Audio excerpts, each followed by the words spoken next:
नमस्कार. चांद्यापासून बांद्यापर्यंत पसरलेला आणि हिरकणीसारखी लखलखणारी मुंबई ज्याची राजधानी आहे, असे हे आपलं महाराष्ट्र राज्य आहे. आणि हे महाराष्ट्र राज्य मुंबई सकट मिळवण्यासाठी आपल्या या महाराष्ट्राच्या प्रदेशातल्या 105 हुतात्म्यांनी बलिदान दिलेलं आहे. 3-3.5 वर्षाचा प्रखर लढा आपण मुंबईसह महाराष्ट्र निर्माण करण्यासाठी दिलेला आहे. हा सगळा इतिहास आपल्याला विस्ताराने माहीत आहे. संयुक्त महाराष्ट्र समिती म्हणून एक समिती निर्माण झाली होती आणि मोरारजी देसाई आणि नेहरू यांनी मुंबई केंद्रशासित ठेवायचे किंवा परस्पर ते गुजरात राज्याला जोडायचे, हा जो कुटील डाव आखलेला होता, त्या कुटील डावाच्या विरोधामध्ये महाराष्ट्रातल्या सगळ्या पक्षाने, सगळ्या संघटनाने, सगळ्या जातीच्या लोकांनी धगधगत कुंड 3.5 वर्ष जपून ठेवलेलं होतं. आणि त्या ज्वाळा जेव्हा खऱ्या अर्थाने यज्ञकुंडाच्या बाहेर आल्या तेव्हा नाक मुठीमध्ये धरून पंडित नेहरूंना मुंबई महाराष्ट्राला द्यावी लागली. मुंबई महाराष्ट्राला दिल्यानंतर त्याचा पहिले मुख्यमंत्री म्हणून नेहरूंच्या विश्वासातले यशवंतराव चव्हाण यांच्याकडे ही जबाबदारी देण्यात आली. आणि महाराष्ट्राचं मुख्यमंत्री पद त्यातल्या त्यात बऱ्या काँग्रेसमध्ये वजन असलेल्या आणि नेहरूंच्या नंतरच्या फळीमध्ये आपला दबदबा असणाऱ्या यशवंतराव चव्हाणांकडे आलं. संयुक्त महाराष्ट्र चळवळीच्या दरम्यान आचार्य अत्रे नावाची एक तोफ महाराष्ट्राच्या बाजूने रोजच्या रोज धडधडत होते. नागगोऱ्यांपासून अनेक नेते संयुक्त महाराष्ट्राच्या चळवळीच्या व्यासपीठावरून नेहरू आणि मोरारजी देसाईंच्या विरुद्ध लोकभावना चेतवत होते. आणि ज्या दिवशी मुंबई महाराष्ट्राला मिळाली आणि महाराष्ट्राच्या मुंबईसह असलेला मंगल कलश नेहरूने थोड्याशा अनिच्छेने का होईना पण यशवंतराव चव्हाणांच्या हातामध्ये दिला, त्या दिवशी संयुक्त महाराष्ट्र चळवळीमधले पुष्कळसे ताबूत थंडावले. कारण ज्या उद्देशासाठी 3-3.5 वर्ष उभा महाराष्ट्र धगधगत होता, ते उद्दिष्टपूर्ती झालेली होती. अपेक्षित किंवा अपेक्षेपेक्षा काकणभर जास्त असं यश महाराष्ट्राच्या जनतेच्या पदरामध्ये पडलेलं होतं. आता युद्ध संपल्यानंतर असलेली कटुता लवकरात लवकर विसरून जावे हा एक नियम आहे. पण आचार्य अत्रे नावाची धगधगती जी तोफ होती, त्यांना मात्र इतक्या पटकन हे सगळं विसरून जाणं आणि पुन्हा पाणी आणि दूध एकत्र व्हावं तसं एकत्र होणं फारसं जमलं नाही. आणि त्यामुळे यशवंतराव चव्हाणांची बाकीच्या महाराष्ट्रातल्या नेत्यांनी यथाशक्ती यथामथी योग्य ते संबंध प्रस्थापित करून महाराष्ट्राच्या राजकारणाचा गाडा पुढे नेला. तरी आचार्य अत्रे मात्र जिथे वेळ मिळेल आणि जिथे या यशवंतराव चव्हाणांचं काहीतरी चुकेल तिथे त्यांच्यावर घणाघाती प्रहार करत होते. मराठा हा एकमेव वर्तमानपत्रांचा स्तंभ किंवा वर्तमानपत्र असं होतं की जे रोजच्या रोज यशवंतराव चव्हाणांच्यावर भडीमार करत होतं. असंच एकदा जांभोरी मैदानामध्ये कुठच्या तरी यशवंतराव चव्हाणांनी घेतलेल्या निर्णयाच्या विरुद्ध आचार्य अत्र्यांची जंगी सभा होती. 60 ते 70 हजाराचा जमाव आचार्य अत्र्यांचं ते भाषण ऐकण्यासाठी जांभोरीच्या मैदानामध्ये जमलेला होता.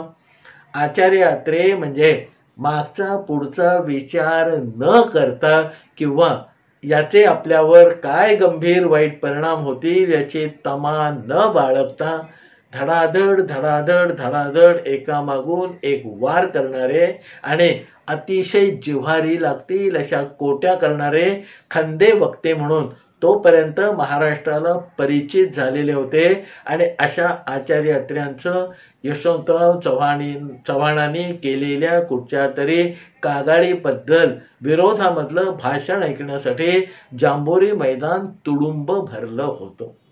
आता महाराष्ट्राची एक परंपरा आहे आणि त्या परंपरेप्रमाणे शत्रूवरती आपल्या शब्दांनी आघात करताना सुद्धा आपण एक मर्यादा पाळतो आणि सर्वसाधारणपणे आपण सामान्य माणसं एकमेकांच्या बाबतीमध्ये जी मर्यादा पाळतो तीच किंवा त्याच्यापेक्षा थोडीशी काकणगत पुढची अशी मर्यादा आपल्या सगळ्या वक्त्यांनी आज तागायत पाळलेली आहे. असं म्हणतात की एखाद्याच्या वैगुण्याबद्दल किंवा त्याच्या वृत्तीबद्दल जरूर टीका करावी, पण एखाद्या शारीरिक व्यंगाबद्दल आपण चुकूनही कुणाला दूषण देत नाही, कारण तो त्याबद्दलचा उच्चार आपण जाहीरपणे कुठे केला तर त्याला मराठी भाषेमध्ये टीका असं न म्हणता हिणवणं असं म्हणलं जातं आणि शक्यतो आपण कुणी कोणाला हिणवत नाही.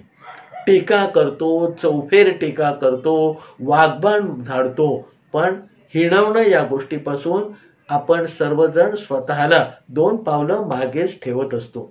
पण जांभोरी मैदानातल्या त्या भाषेमध्ये उत्साहामध्ये म्हणा किंवा एकंदर डोक्यामध्ये गेलेल्या तिडीक या एका गोष्टीमुळे म्हणा, त्या दिवशी आचार्यात्रांचा पट्टा जो धडा धडा धडा चाललेला होता, सपासप वार जे करत होते, त्याच्यामध्ये आचार्यात्रांच्या तोंडून एक चुकून शब्द निघून गेला की निस्संतान, म्हणजे ज्याला मूल नाही असा. आणि तो शब्द त्याने महाराष्ट्राचे मुख्यमंत्री यशवंतराव चव्हाण याच्याबद्दल वापरलेला होता आणि आपल्याला सगळ्यांना माहीत आहे की यशवंतराव चव्हाणांना शेवटपर्यंत अपत्य प्राप्ती काही झालेली नाही.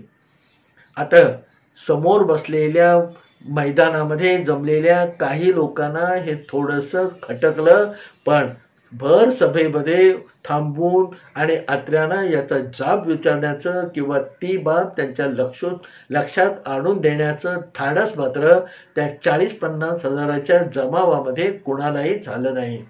आता दुसऱ्या दिवशी या सगळ्याचं रिपोर्टिंग मोठ्या मोठ्या वृत्तपत्रामध्ये आलं आणि त्याच संध्याकाळी आत्रे जे काही बोलले त्याचा वृत्तांत आणि त्याच्यामध्ये यशवंतराव चव्हाणांसारख्या मुख्यमंत्री पदी असलेल्या महाराष्ट्राच्या तशा सन्माननीय नेत्याला निस्संतान म्हटल्याचंही पोलीस रिपोर्टमध्ये नोंदवलं गेलं आणि रात्री मुख्यमंत्र्यांना जे पोलीस अधिकारी एकंदर सबंध दिवसाचं ब्रीफिंग म्हणजे आढावा देतात, माहिती देतात, त्या माहितीमध्ये हे सगळं सांगितलं गेलं.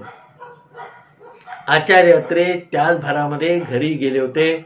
दुसऱ्या दिवशी मगाशी सांगितल्याप्रमाणे सगळ्या पेपरामध्ये आचार्य अत्रे जे काही बोलले ते ठळकपणे छापून आलेलं होतं आणि अशा सगळ्या वातावरणामध्ये सकाळी 10च्या सुमारास यशवंतराव चव्हाणांनी आचार्य अत्रेयांना फोन केला.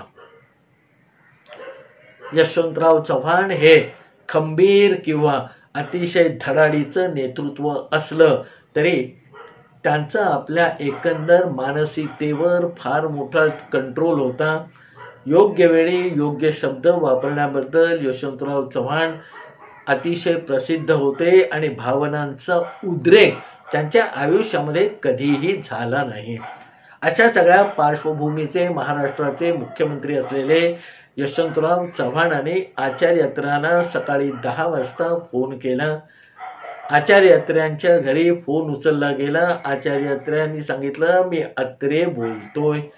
आता समोर आचार्य अत्रे फोनवर आहेत याची खात्री झाल्यावर मग अतिशय संयमित आवाजामध्ये यशवंतराव चव्हाणांनी आचार्य अत्रेयांना सांगितलं की 1942च्या उठावामध्ये माझ्या पत्नी वेणुताईने एका मोर्चाचं नेतृत्व केलेलं होतं आणि त्या मोर्चावर ब्रिटिशांच्या पोलिसाने तुफान लाठीमार केलेला होता. त्या लाठीमारामध्ये वेणुताई जखमी झाल्या आणि त्यावेळेला त्या 3 महिन्याच्या गरोदर होत्या. पोलिसांनी केलेला लाठीमार एवढा अमानुष होता की त्यावेळेला जखमी झालेल्या वेणुताईंचं गर्भाशय मुळापासून काढून टाकावं लागलं. यशवंतराव चव्हाणांनी अतिशय शांत स्वरामध्ये संयमित भाषेमध्ये ही सगळी 1942 सालातली घटना आचार्य अत्र्यांना फोनवरून सांगितली आणि शांतपणे आपला फोन ठेवून दिला. आता आपण कालच्या सभेमध्ये हे काय करून बसलोय असं आचार्य अत्र्यांना वाटायला लागलं. कारण आचार्य अत्रे हा खऱ्या अर्थाने नारळासारखा माणूस होता. बाहेरून अतिशय कडक आणि आतमध्ये तितकाच लुसलुशीत किंवा खुमासदार. आचार्य अत्र्यांच्या मनाला टोचणी लागली आणि त्यांना इतकं वाईट वाटलं आणि या पापाचं आता परिमार्जन लवकरात लवकर करायला पाहिजे असं आचार्य अत्र्यांच्या मनाने घेतलं. आणि दुपारी 12 वाजता आचार्य अत्र्यांनी घर सोडलं आणि ते थेट यशवंतराव चव्हाणांच्या घरी त्यांना भेटायला गेले. कर्मधर्म संयोगाने तो रविवार असल्यामुळे यशवंतराव चव्हाण आपल्या घरीच होते. आचार्य अत्र्यांनी यशवंतराव चव्हाणांचे मनापासून अगदी सद्गदित अंतःकरणाने ओथंबलेल्या शब्दांनी माफी मागून टाकली आणि परत परत त्यांना सांगायला की बाबा, अक्षम्य अशी ही चूक कालच्या सभेमध्ये अनावधानाने किंवा अतिशय उच्च टिपेला माझं मन गेल्यामुळे झालेली आहे. पण आज मी ही चूक झालेली आहे हे तुमच्या पुढे 100 वेळा नाही 10,000 वेळा सांगायला तयार आहे. आचार्य अत्रे हे जे काही सद्गदित स्वरामध्ये बोलत होते ते यशवंतराव चव्हाण समोर बसून शांतपणे ऐकून घेत होते.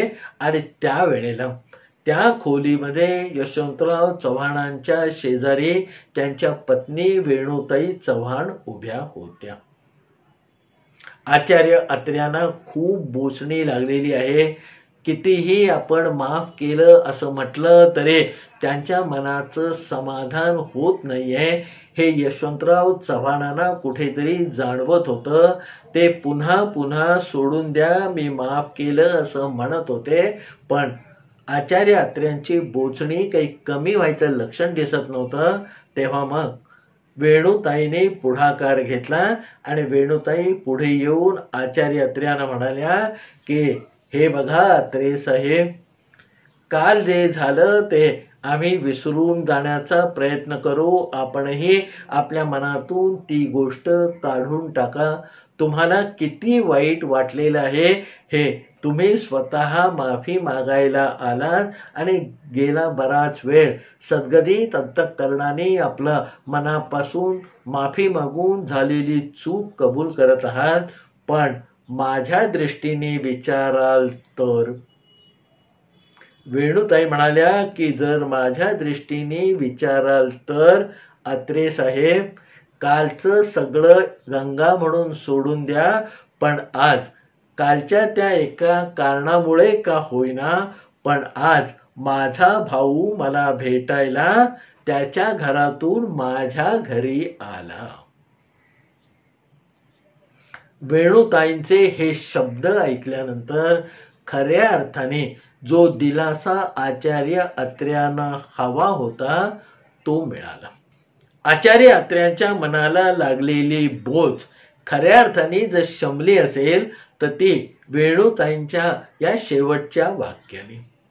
महाराष्ट्राची परंपरा आपण खूप महान आहे असं एकमेकांना सांगतो. पण त्याच वेळेला महाराष्ट्राच्या मोठ्या परंपरेतले हे काही महत्त्वाचे दुवे आपल्याला माहीत असावेत असं मला वाटतं. आणि म्हणून मला माहीत असलेली ही सत्यकथा मी आपल्याला सांगितली. मला खात्री आहे ही सत्यकथा आपल्याला आवडल्यानंतर आपणही निश्चितपणे हा व्हिडिओ इतरांपर्यंत शेअर कराल आणि परंपरेतल्या या एका लखलखीत पैलूचं दर्शन आपल्यासारख्या आपल्या आजूबाजूच्या अनेकांना घडवून द्याल.